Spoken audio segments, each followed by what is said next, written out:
Sa totoong buhay, hindi mo masabi ang mga tagpo na pwedeng mangyari. Yung minsan akala mo okay o nasa tamang lugar, yun pala.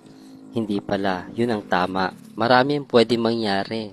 Minsan, yung mga nangyayari, hindi naman natin pinaplano, hindi natin inaasahan. Basta biglang nangyayari na lang. Minsan, masakit. Minsan masaya. Minsan tama lang. Pero kadalasan, may halong kalungkutan, dala-dala, lungkot, na parang feeling mo parang habang buhay. Bigla ka na lang magtataka na parang, nasaan na ba ako? Saan ba ako pupunta? Saan ba ako tutungo? Minsan pakiramdam mo parang ang dilim-dilim. Di ko alam kung saan ako dadalhin ng aking mga paa.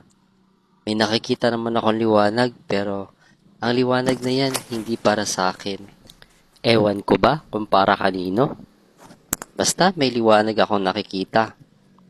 Makukulay, kumikinang, sobrang liwanag. Pero sa aking nilalakaran, parang hindi ko maramdaman na may liwanag. Wala akong maaninag kahit konting kislap ng liwanag. Pero tuloy lang. Ika nga ng kasabihan, push mo lang, laban lang.